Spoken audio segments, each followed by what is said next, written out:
I'm honored to be able to welcome here those whom we have been talking about the entire time. And these are actual whistleblowers from well-known Czech cases. And the next debate should be mainly about their experience, about what helped them, what would have perhaps helped them, and what was perhaps the disappointment in their journey towards informing about a wrongdoing. I'll very briefly introduce the guests now, including the basic facts about the case in which they were involved. And this particularly for our foreign guests who probably won't have the information readily available. You'll learn more in the conference brochure that you received. I'll start from my left. There's Mr. Jiří Chytil, who, when I came to the building, said that he was basically returning to the scene of the crime, because in 2009 and 2010 he was a secret witness who was giving to the police information about the Open Card case, which was a city contract for Hager's company, which was when we went over the original price from the original 165 million to 1.2 billion for a basically standard plastic card with a microchip for using the Prague public transport system. Then he was the target of harassment, including a burglary, actually. He was finally sentenced by a court after an exchange of investigators. His identity was revealed. He himself was sentenced for a 3 million damage case in the subsequent steps after the contract was created in the first place. He appealed to the case, is still pending, and as Mr. Urban, the journalist, just told me, it's about 1 year until the original case is postponed and beyond the statutory limit. Then there's Mr. Jakub Klouzal, who is the expert in IT and IT security. And since 2008, he has been pointing out at the Ministry of Foreign Affairs various dubious purchases and unfavorable contracts in IT. According to his words, he did this for prevention, and after harassment, after threats, he left his position at the ministry. But the case also led to the removal of the director of the department who was responsible for the case in part. The ministry filed charges, but everything was postponed. Currently, more charges are being prepared by the Fund Against Corruption, the Endowment Fund. I'd also like to welcome the whistleblower from the commercial sector, Mr. Vladimír Sita, the younger, who is here at a rather special moment because tomorrow he is going to hear the court's decision in the criminal case, which was probably in retaliation against his whistleblowing activity when he reported on tunneling of public funds from the transport company of the city of Prague through the printing of tickets, because part of the price of every ticket was sent to an account in the Virgin Islands owned by an important Czech businessman, lobbyist and rather suspicious character. There have been several threats, he has been charged with holding child pornography, he was attacked physically, he received police protection, and so on and so forth. The police also charged other persons in these cases than just Mr. Sita himself, but so far it hadn't led to anything. And finally, I'd welcome Mr. Ondřej Závodský. He is the Deputy Minister of Finance. who has for several years been pointing out suspicious contracts in organizations subordinate to the Ministry of Interior. Then he was dismissed. That was his reward. He was dismissed from the legal department. His colleague who worked on the same cases was also dismissed, and the responsible manager was also dismissed eventually and sentenced, and Mr. Závodský was facing threats, and his family was also threatened, but he did not receive police protection. Gentlemen, at the start I'd like to ask you, even though we've heard several times this morning that among whistleblowers the motive is actually irrelevant, it's about the case itself, and that most attacks led against you are focusing on the motive. In particular, let's return to the very beginnings of each of your cases. Could you try to describe what did you imagine would happen when you finally decided that you would report on the unethical behavior? How did it happen? What did you think would happen? Perhaps let's start with Mr. Sita, and could you please tell us how it was in your case and what did it look like?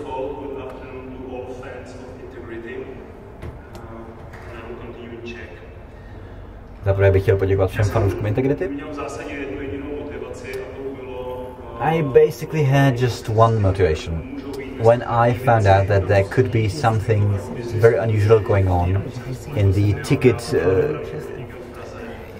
contract between Neograph and the transport company in Prague, my motivation was to investigate whether the contract was all right or not. I absolutely didn't want to do anything too strong back there. I didn't want to criminalize the fact. I wanted to know about the problems. I wanted to know that if the contract is not transparent, that I want to distance myself from it as much as possible, because I had my own doubts. And did you expect back at the time that someone would investigate this, say the police, and that everything would go as planned? I knew that this was going to be an important case. I discussed this with my family. I was choosing the right form for doing this, who to tell it to. And eventually I chose the anti-corruption police due to their position and job description. And I did it in private, not anonymously, but in private with the anti-corruption police. I gave them all the information, all the written documents, and I hoped that they would say the transaction is perfectly all right, your fears are baseless, there is no need to investigate, everything is correct. Mr. Klosal, your report and the start was not made public. You did not disclose your identity, you gave the information to somebody else. Was that because you expected retaliation of some sort? And were you surprised how this retaliation worked? Good afternoon, and first of all let me thank you that you're doing this, that you're dealing with us, that is, the people who do these kind of things. Thank you for finding the time for this. About the answer, back at the time I had already monitored a fairly complicated crime network, and I knew that there were some links to the police. So I did not disclose the information publicly. I always went through some intermediaries. I was trying out various authorities that should be doing something, and depending on the nature of the interaction, I was finding out whether I could work like that or not. And after I was discovered by part of the network, I was honestly surprised by how very harsh the reaction was, and how the system, how the corruption system was defending itself really at any costs. And this genuinely surprised me. I was pretty young at that time, and it was a very interesting life experience. But aside that, where did you get your information? Why were you assuming that you had to do whatever you did, that you had to be strategic and be careful? That's fairly simple, because all of that wrongdoing was so very visible in the whole system that it was clear that everybody knows about this and nobody was doing anything. So it was pretty clear that I had to be careful. And I was also watching the people employed in this particular part of state administration, the people responsible. I heard tons of stories about what was going on, so I really was very careful. And I realized that some public officials were collaborating with criminal police, exchanging information with them, and trying to sweep things under the rug. So I was careful for that reason. Mr. Závodský, when you pointed out the contracts, the suspicious contracts at the Ministry of the Interior, did you expect it to be investigated, or did you do something to protect yourself? Once again, good afternoon to you. Of course, I believed that things would get better. In my case, I was approving many things as the head of the legal department of the ministry, and I was paid for making sure that all contracts are correct. And if they were not, in that case I would be at least partly responsible for it. And this is not just about fixing a problem with the specific contracts and about penalizing those who make them, but there is also the duty to compensate for the damages, which would be a personal threat to me. So here is where I succeeded, and I also always saying that some things should be fixed. And the second part of my question, did you do anything? Did you take any steps to prevent the investigation affecting you more than those who actually are involved in the wrongdoing? Yes, here the role of the media was extremely important. Before I joined the Ministry of Interior, I worked in the media, and I took advantage of the contacts that I still had. And I think that this in particular, the fact that some of the cases, things that were being discussed at the Ministry of Interior, that it went straight to the media, I think this was a very good prevention. That made sure that this would not turn against me as the person who was the only person holding the data. And before we get to that, I'd like to ask Mr. Chytil, you provide information about a suspicious contract to the police. You were a witness, yet you were not a public witness. Did you trust that this would discover the case, or did you prepare a backdoor for yourself? Good afternoon. I worked at the City Hall of Prague in ICT, and I had documents from which it was obvious, and data from which it was obvious, how the whole Open Car project was made and which company it was tailored for. In 2009, when the criminal charges were filed against an unknown perpetrator because of the Open Car project, I wanted to help the police with the investigation. So I first gave the document through this particular representative, Jana Rychlíková and Mr. Urban, who gave them to the police. Then the police asked to see me. So the police investigator came in the presence of these two witnesses, and he promised that I would be a secret witness and that my name would never make it to the media, so that I am not threatened in my personal and working life. Unfortunately, that did not happen.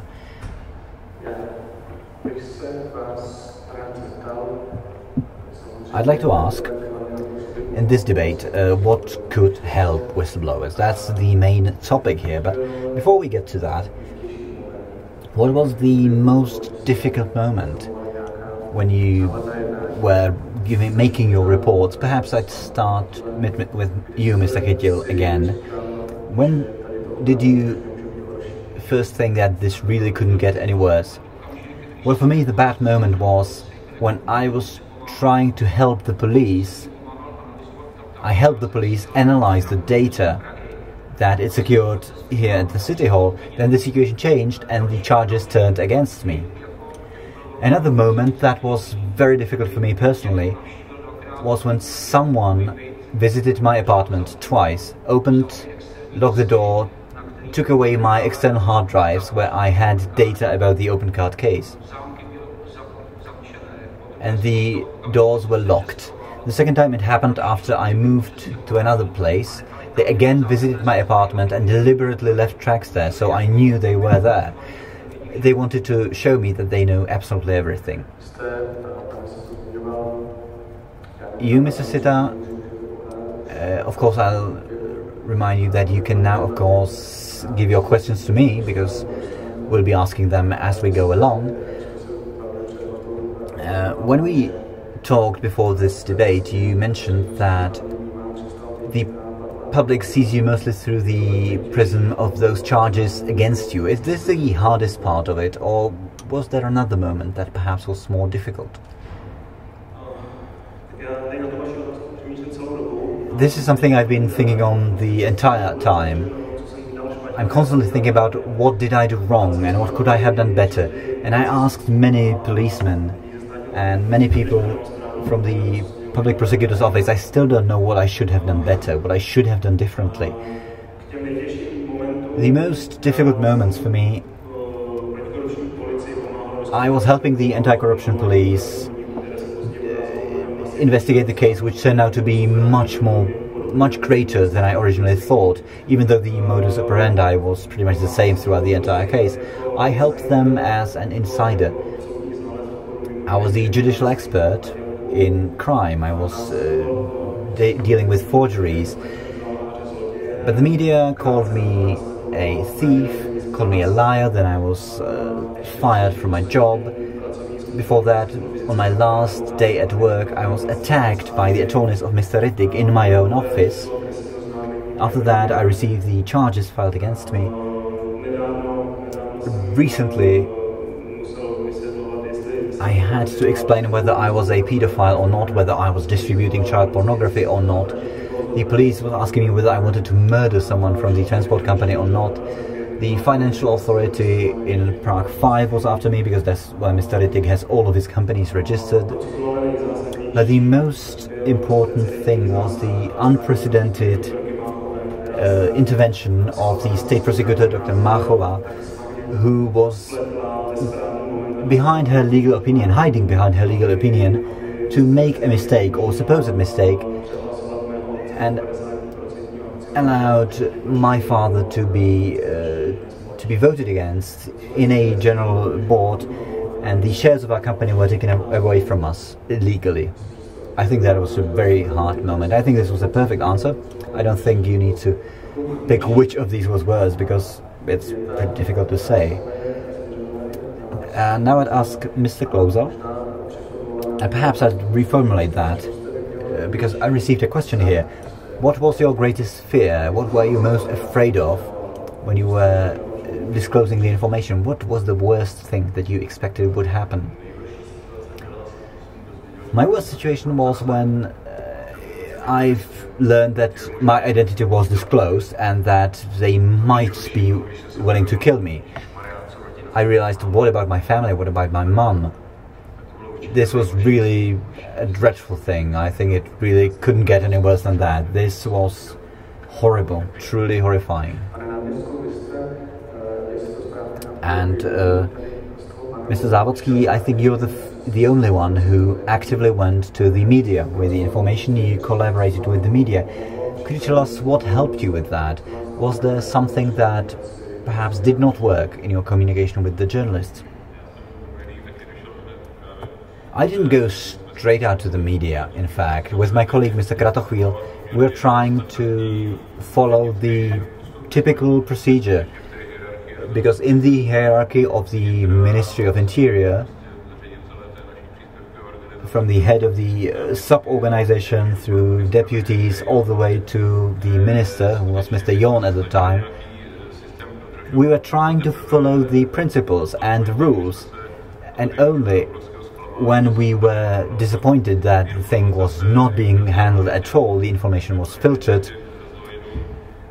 from those persons, only then we had no other choice but to go to the media with the information.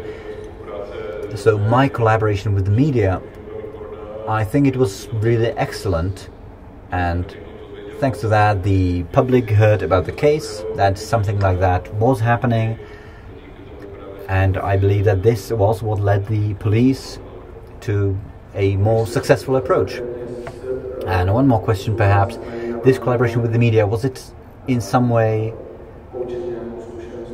informed by your experience? Did you seek experience of other whistleblowers, or did you just send out a press release? No, basically I contacted my friends from the time when I myself worked in the media. So I knew several journalists, mostly Mr. Pokorny, and I simply contacted them and we did it all together. Mr. Sita and Mr. Chytil mentioned that they had pretty poor experience with the media. Mr. Sita, what do you think happened? Why did it happen? Did you try to do anything, take any active steps toward the media, or were you just in the flow of events? I was very neutral towards the media for a long time. And in fact, early on, it was the media who gave us the impulse to investigate the case, which I first reported in 2009. And until the end of 2011, absolutely nothing happened. So the media coverage of this case helped significantly in opening the case and starting the investigation. So in this respect, really the media played a very important role. But on the other hand, 1 year ago, when many of my colleagues and family members bought Tiden, which is a weekly magazine, I think it was exactly a year before now, there were 2 pages about me with many pictures and sitting at a secret police party of the organized crime unit. And the objective here was to damage my name, slander my name, and of this particular part of the police, and to show that someone who goes against Mr. Rittig, which is how the article was written, that I have above standard relationships with the police. Of course, I sued the magazine. I was surprised that the magazine hired a law office of Mr. Langer, the former Minister of Interior. And about a month ago, there were recordings, wiretap recordings played at court, and Mr. Rittig, with his attorneys in March 2012, is talking about very many things, but also saying, we have 5 on Grigarek, 1 on Grigos, let's give 10 to Langer. So if it's the same Mr. Langer that Mr. Rittig was talking about, I don't know. The same Mr. Langer who was representing the magazine, I don't know. But I'm sure it's coincidence. It definitely must be coincidence. Mr. Chytil, what was your experience with the media, and what would be your advice to other whistleblowers? So my first experience was very bad because it started writing about me without my knowledge.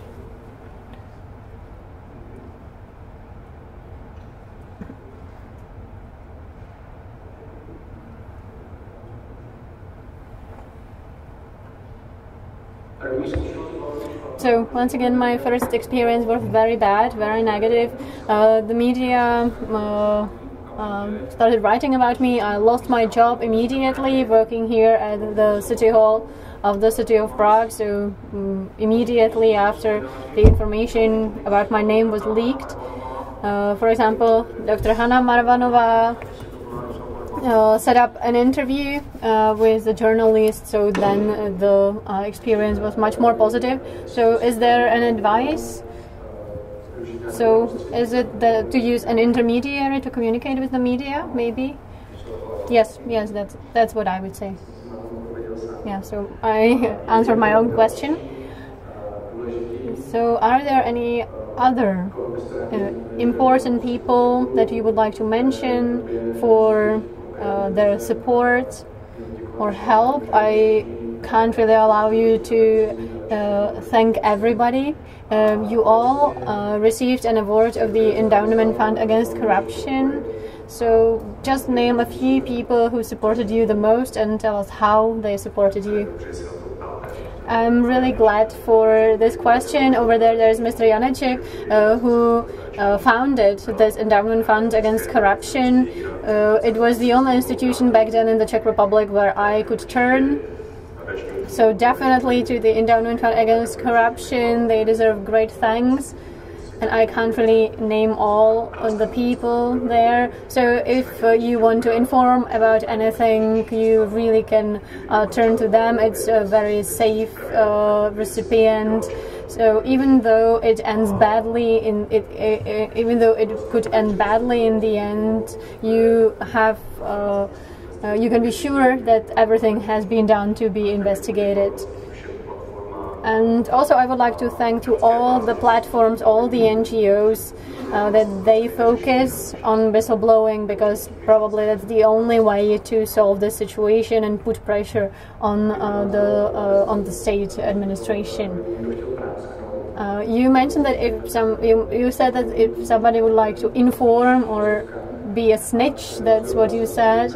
And there is actually a question about it from the audience. Do you think that you are considered a heroes or snitches by the general public? What's the public opinion? So maybe I would like to ask first Mr. Závodský,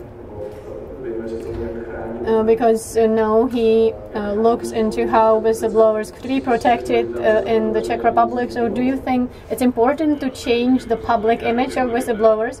Yes, of course, I think it is extremely important, but if the legislation says whistleblower or reporter or informant, it doesn't really matter.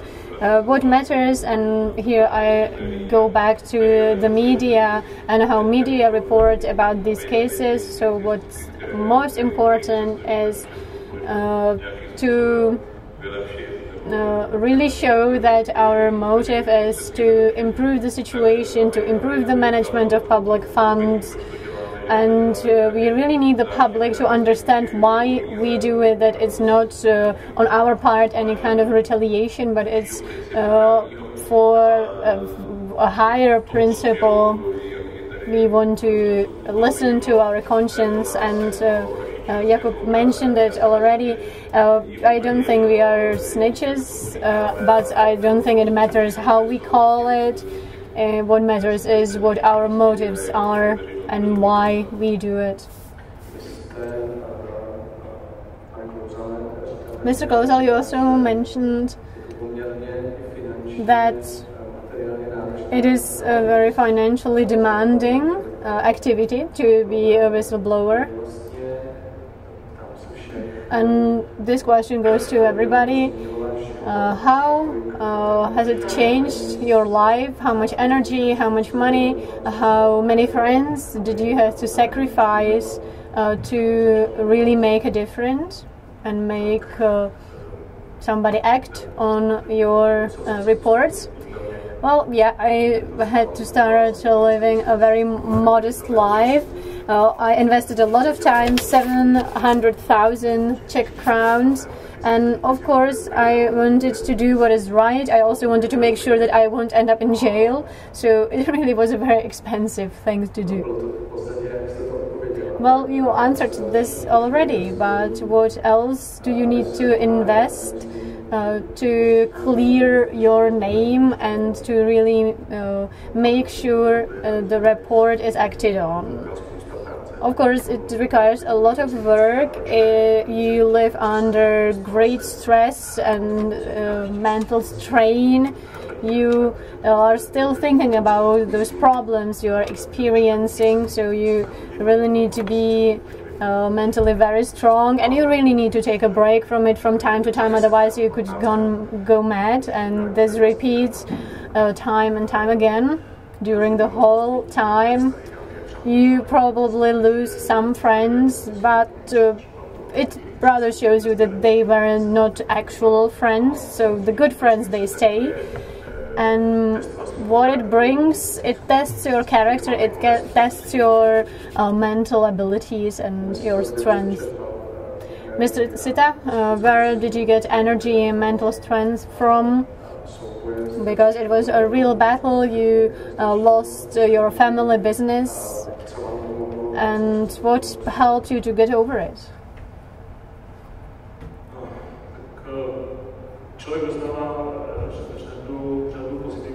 You get a lot of positive impulses, positive energy from the closest people, from your friends, I got them from former colleagues, even strangers tend to stop you on the street and show their support. When my life turned upside down, literally upside down, I had no money at the end of 2011, and I was victimized, criminalized. At the time when Mr. Janošek, the notorious lobbyist, was the boss. So back then I really found help and support at the Endowment Fund Against Corruption, so I really need to thank Mr. Janošek. So they were an oasis in the desert. They showed me that I'm not alone, who solves similar problems, that they have my back. And today my situation is much better. It has been 3.5 years, and the story is now much clearer than it used to be. Now the courts and the police know who is who in this case, who are the bad guys, who are the good guys. And there's only Ms. Machova, the state prosecutor, who still is a bad person in my view. But I really enjoyed a lot of support from several institutions, from people from the public administration. I received awards, and this is something that gives me strength to fight this fight till the end every day. You mentioned that your situation has improved recently. I won't ask Mr. Chytil about the state prosecutor, Ms. Machova, but I will give him a different question from the audience. Do you think that the position of whistleblowers has been improving in the recent year, that their image and public picture is better? Well, I would like to make a few remarks about Dr. Machova, the state prosecutor, and I would like to say that the parliamentary investigation committee that was established in order to investigate how the open card case was investigated, and it reached a verdict, and they actually sued Dr. Machova because they suspect her from abuse of power. So she's been charged for 8 months, but nothing has been happening. And of course, I really need to thank Mr. Janošek and the Endowment Fund Against Corruption. Without their support, both material and other, I wouldn't be able to make it. And as far as the question goes, I don't know about any cases of whistleblowers lately who would end up in a good way, which would end up in a good way. Apart from the Endowment Fund Against Corruption, are there any other sources where whistleblowers can get energy, help, legal counseling? Are there any possibilities here in the Czech Republic, or what's missing? It is paradoxical because here I technically represent one of the state institutions, but what I really miss is the role of the state, which very often is inactive. A number of times we've heard here about Dr. Machova and her influence on the cases, and we need to ask if this is the only reaction of the state. And I really need to thank the Endowment Fund Against Corruption. I'm also one of those who received help. But still I must ask, isn't it just strange, and isn't it stupid that somebody acts instead of the state, using their own money and time and energy to do something that the state should do? This sounds really crazy to me. And we that speak here today, we probably saved the state a gigantic amount of money. And if we view the state as a one entity, then it would be logical for the state to say they have done something for us, so we could compensate them, so we could recognize them for what they have done, and nothing of such sort has happened. If I wasn't acting alone back then, if I was a whistleblower today, for example in the field of environmental crimes, but there are no such people now, and if I had the power as a public servant to help those people and to compensate them for their efforts. And now, Mr. Sita, what would have helped you? Can you imagine what could have helped from the legislative point of view? Would have any institutions helped, institutions that we don't have? Yeah, I have been thinking about it often, and yeah, it really seemed as a bad dream to me these past few years. So now let's dream about a better alternative.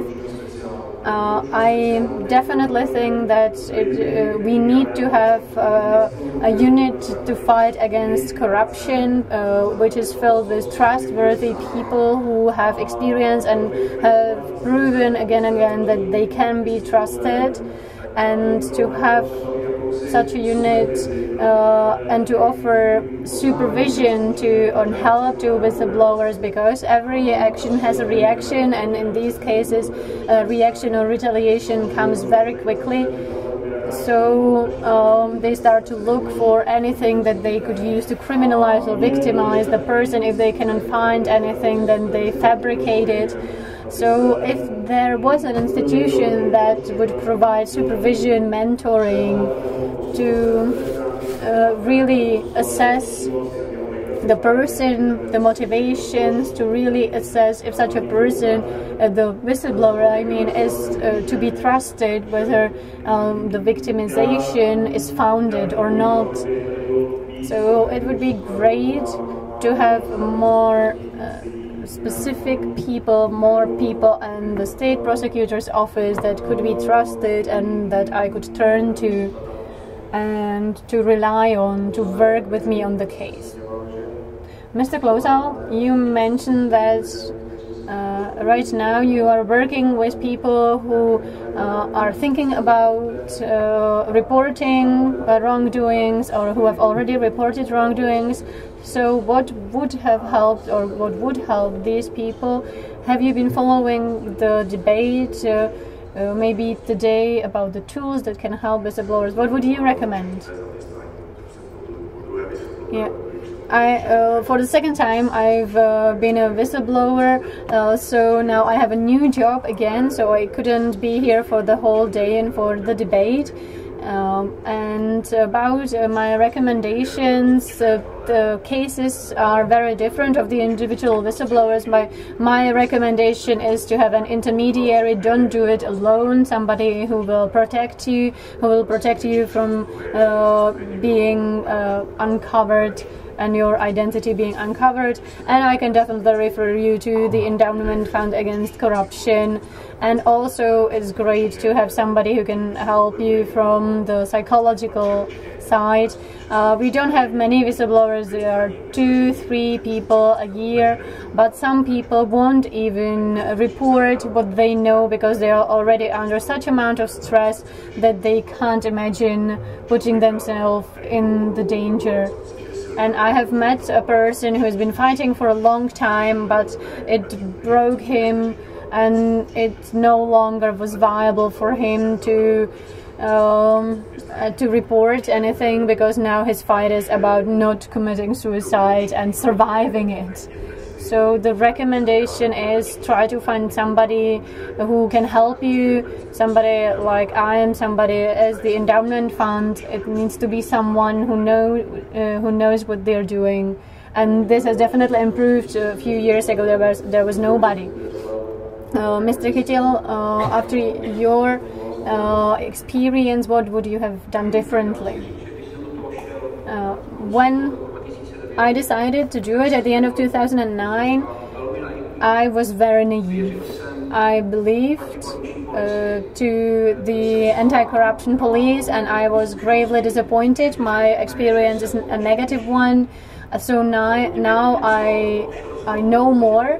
So if I wanted to do it again, because I would like to shed some light into the open card case, I would definitely use the experience of an organization similar to the endowment fund, or as Mr. Seta mentioned, an organization, whatever it's called, that deals with cases like this. But such an organization would have to have a person at the helm who is a moral authority, so that I could trust such an organization. Mr. Závodský, you have a concept of whistleblower protection. So what would you like to emphasize? What do you think would be most effective to help whistleblowers? First of all, I would like to say that whistleblowers, or whistleblower, is a term that is unknown to our legal system. There are some provisions in the Act on Public Service Employment, but Mr. Sita has mentioned, as well as Mr. Chytil, the Public Service Employment Act does not apply to them. It's only for the civil servants. So we can't really say who whistleblowers are. So first we need to actually have the provision having a statute of a whistleblower, and then there is a long chain of action, how to receive a statute of a whistleblower, what protection is offered, both physical and personal protection towards the media, and also protection at the workplace, because it is often, whenever it is revealed that you are a whistleblower, you are a target of retaliation. So all this needs to be provided for in the legislation once we actually have the status of whistleblower enshrined in our legislation. So as Mr. Chytil, if there is not a moral authority who could do something like that, we can't do anything. We do need such a moral authority. And in the Czech Republic, it's a bit of a sci-fi debate discussing rewards for whistleblowers. We have mentioned that whistleblowers managed to save the state hundreds of thousands of Czech crowns, even more. But we don't want to become rich on whistleblowing, but I still ask myself why we are not compensated by the state, why it's the endowment fund against corruption who compensates whistleblowers. Because it takes all your time to be a whistleblower, so you really need a compensation for that. And to have a follow-up question, who do you think an ideal recipient would be? A recipient of these reports that we have been discussing? Well, the recipient can be anyone. It can be law enforcement, the police, state prosecutor's office. It can definitely be the employer. But what's more important is that it does not end up with the report, but that there actually is a status of the whistleblower which comes together with certain level of protection. So would you turn to law enforcement or the police if there is a status of a whistleblower? Would you inform these bodies?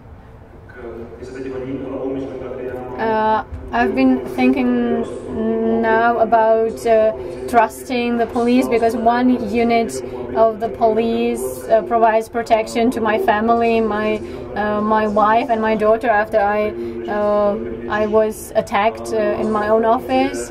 But another police unit of the economic crime division, he tries to criminalize me, and he really made great effort to get me to court in less than 3.5 years. So it's not about police as a homogeneous unit, it's about individual people there.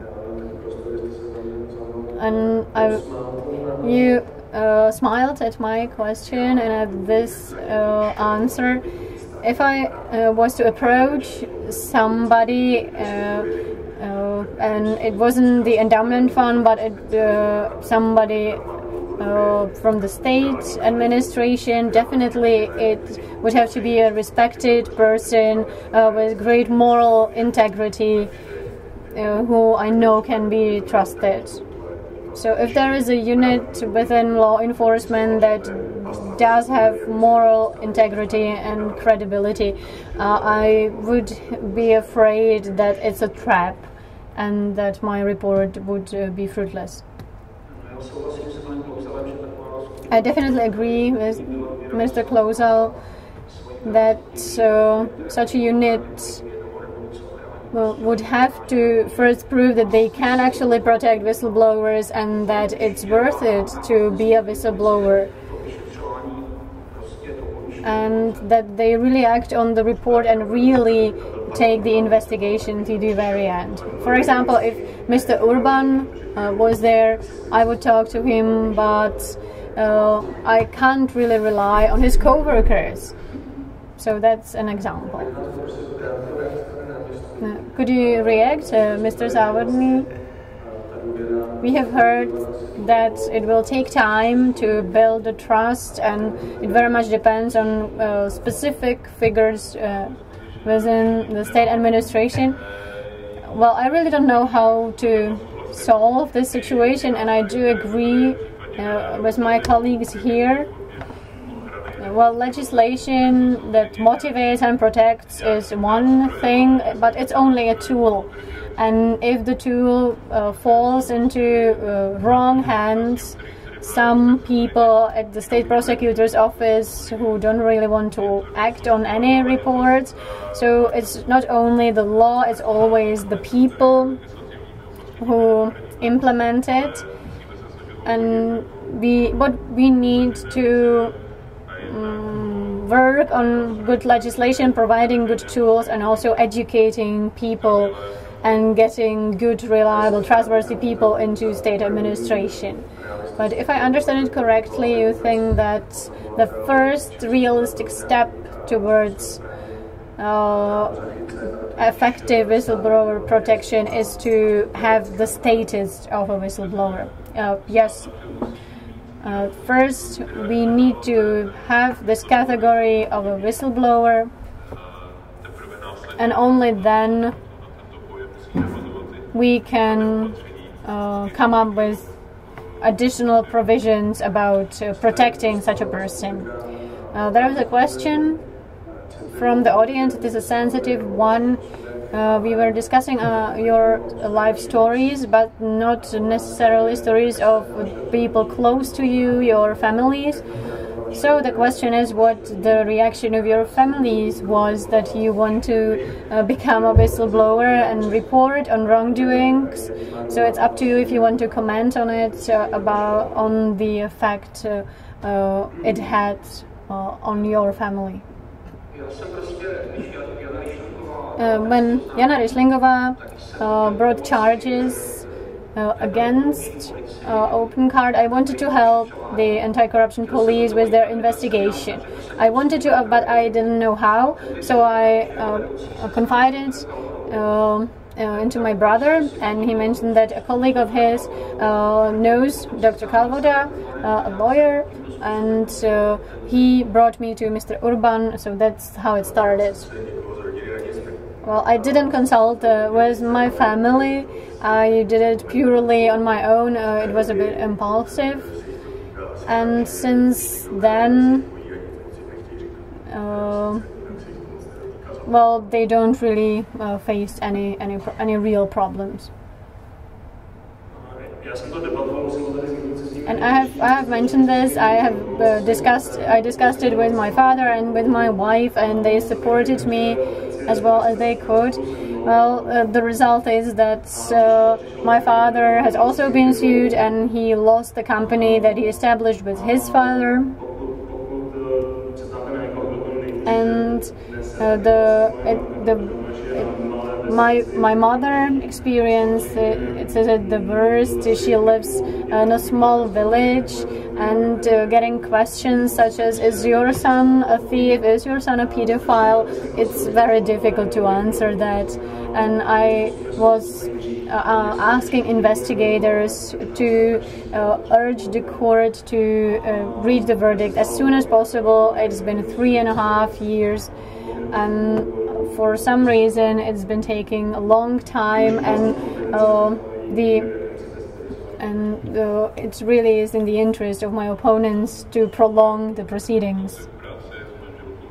Well, I was discussing the case with my wife, and she supported me 100%. We experienced threats against us, our children, and even today, whenever I feel like looking into something that is necessarily not within my remit, and there is a Czech film when the husband teaches the children to have moral integrity, and the wife tells him, don't teach them that, we will have to move again. So that's the attitude of my wife a bit. And almost at the end of the discussion, I have a question which I'm sure you hear very often, but I'll ask it anyway. If you had the opportunity to go back and decide again, would you do the same thing that you've done? I would do it again, but I would do it completely differently. But after all those years facing all those problems, I have some new skills. I know how to combat it, so it would be harder for them and easier for me, and perhaps the result would have been a bit better. I would do it again, yes, I would. But I would take advantage of all my negative experience that I have. I would tackle things differently, but I also have positive experience. I met many people who helped me a lot because of that case. I would do it again, yes. I wouldn't probably go to the anti-corruption police. I would contact the state prosecutor office. I would probably do pretty much the same thing that my colleagues say. I definitely don't think that my relationship to what should or should not be done has changed over the time, but I definitely utilize my experience that I've gained over the years. I would definitely take advantage of that and perhaps do it a bit differently. So I'd go back to the recommendations. what people should learn from what you're saying. So perhaps if you could give us some comments on that, because we have many people here who are dealing with this issue in theory or perhaps officially as part of their powers. I understood it correctly that you had some psychological and technical and legal assistance that helped a lot, that you would like to have a better partner in the investigation area, such as an anti-corruption specialist body that you could contact to have an official status of a whistleblower, where the law would somehow acknowledge your position, your role in the whole situation, and perhaps also to have a trustworthy person who would be monitoring the whole issue that you could turn to. Are there any other recommendations that I haven't said right now that you think should be included?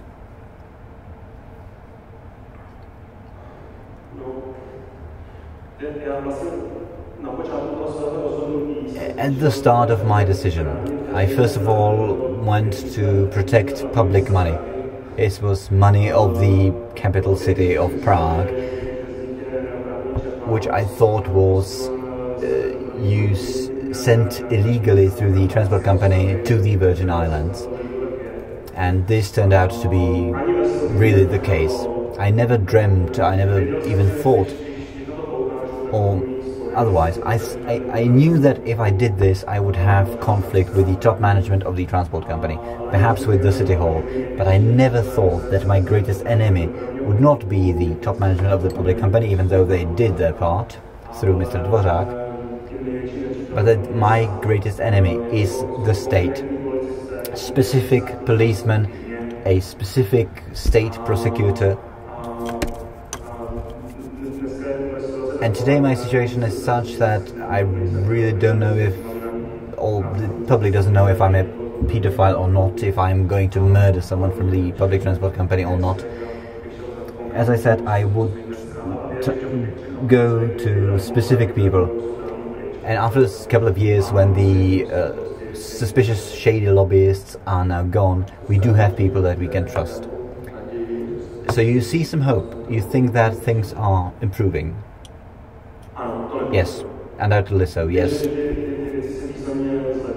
Things have changed a lot, it's better. The air is much cleaner within the justice system.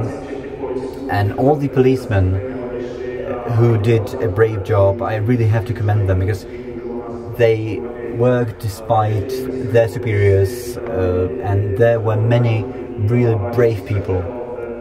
There are brave people in the police system, in the justice system, who really show some personal bravery, who do not compromise on their own opinions, and who are not there just to defend their own position and to not threaten their own existence, because I sacrificed everything. Mr. Chytil, anything you would add to what I listed, these recommendations here? Do you hope or believe that things will get better? That a better law will be adopted that would recognize whistleblowers? And what else, perhaps, do you wish for, do you hope for? I have to say, I'm not quite as optimistic as Mr. Sita here. I don't really see the light at the end of the tunnel myself. I hope that my appeal to the Supreme Court in Brno, which has been lying there since March, I hope that this will turn out for the best.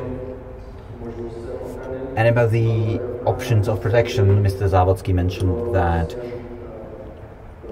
it would be perhaps wise to give compensation to people, or to at least motivate them with the vision of a compensation, because after all it costs a lot of money to defend yourselves, and it saves a lot of money for the state. So what do you think of that? I personally think that the initial motivation of the whistleblower should be that they want the case to be investigated. This is really something additional. Receiving a reward, that's fine, that's great, but the first motivation, the most important motivation should be the will, the hope that something gets investigated. Mr. Klobzal, in your estimates, you think that you saved to the Ministry of Foreign Affairs about 1 billion Czech crowns. Do you think it would be good if people like you received some sort of compensation for that? Or perhaps a reward from the state? Do you think this would help your perception among the public, or would it make things worse? This is a very difficult question, because when you create some sort of tool for rewarding whistleblowers, it has to be part of the moral situation of the state. If everywhere you have people who do not really have any integral values or integrity, then you have whistleblowers who will be pointing out things, and it will all be entirely virtual. People will do it just for the reward. So this thing has to have a natural evolution. We can't expect a post-communist country like the Czech Republic to transition to democracy immediately. We have to constantly push towards the closing doors to make sure they don't close entirely. So I believe in evolution. This principle, I think it's good, but there has to be the structure that you put this into, because without that, the money could go to Mrs. Máchová, for example, because she discovered what Mr. Sita was doing with his company, that they were funneling money to the Virgin Islands. So this is a very, very sensitive thing, and it has to be approached sensibly, responsibly, and gradually. Mr. Závodský, anything I forgot to say? And what about your personal optimism when you see it within from your office? I think that the tools that you mentioned, that you listed here, I think that's pretty much the most important things that should be done, that should be part of the legal system. After all, following the examples from abroad that we have, what the iveni NGO has been constantly talking about, and other NGOs have been talking about, all this data is being collected, and I think that massive changes are happening. And after all, this conference happened now, not 5 years ago. As we heard, people such as Mr. Rampula and Mr. Grigarek are no longer there to pull the strings. So a lot has changed. But the thing is that everyone who watches the news on the TV in the evening, we don't want them to keep saying that things are horrible, but for all of us to say, what could we do to make this better? Is what we are seeing at our job, what we see that is wrong, is this something that we could draw attention to? It doesn't have to be an enormous case, but we all have to do our part, we have to contribute. And if we reach this sort of renewal, revival, then these small islands, these small cases where things get better that we've heard about, then this will really come to pass. It's entirely up to us what happens next. Do you think that in the Czech Republic, these positive examples, that there are few and far between, that there are many of them, or there could be many more? Of course, this is about, we're talking about exchanging our opinions, showing what can be done, what cannot be done. And if we continue doing things like this, and after all of us have been trying to help people who find themselves in a similar situation, so if we keep on doing this, I think that we can improve things a lot. Mr. Sita, when you were facing all those attacks on yourself, did you find that the people around you were mostly supportive or not? Do you think there are many potential whistleblowers around you who are waiting for a change? Or do you think that the Czech public is simply against whistleblowing as a concept?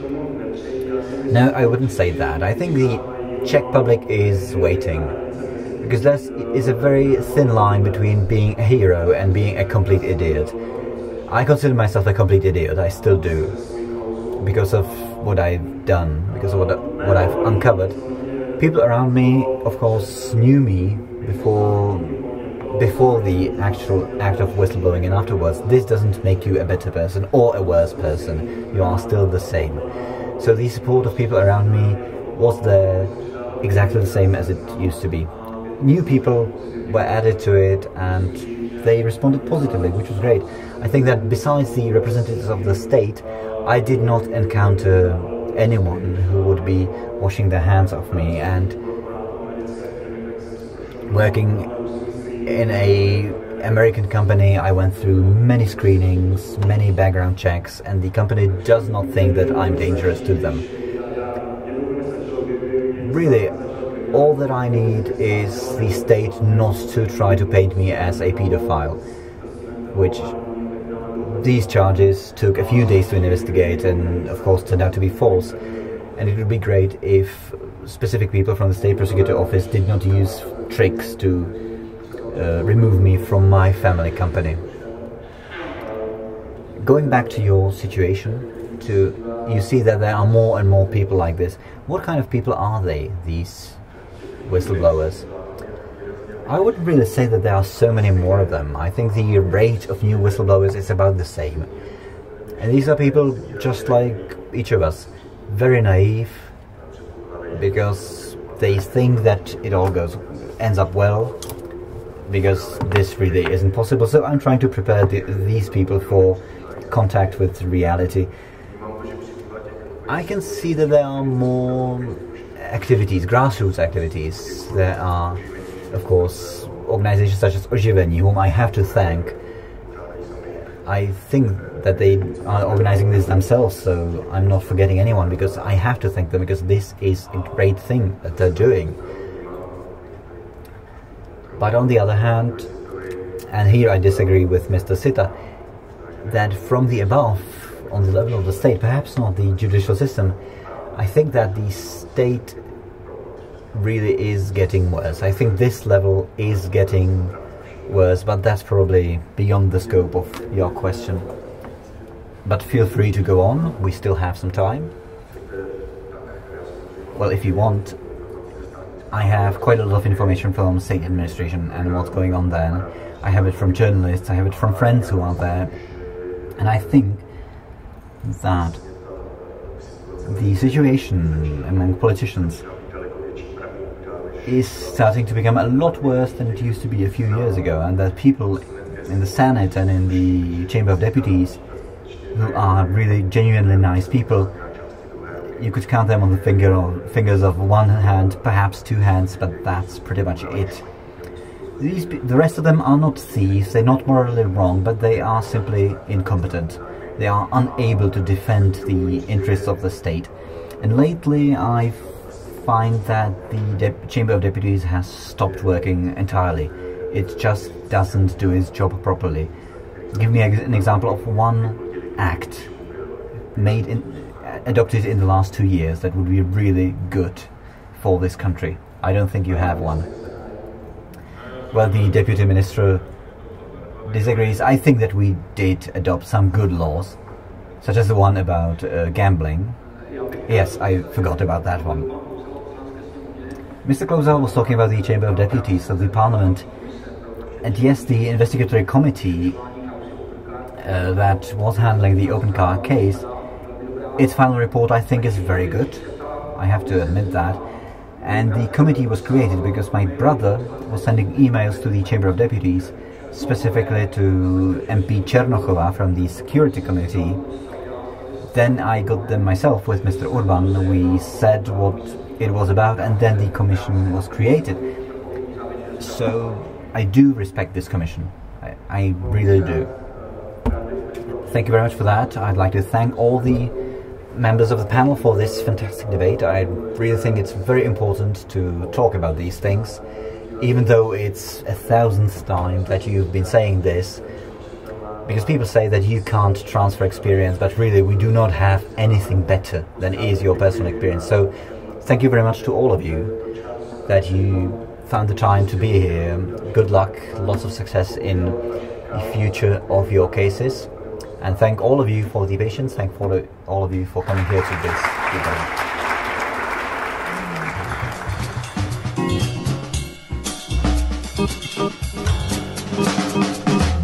you.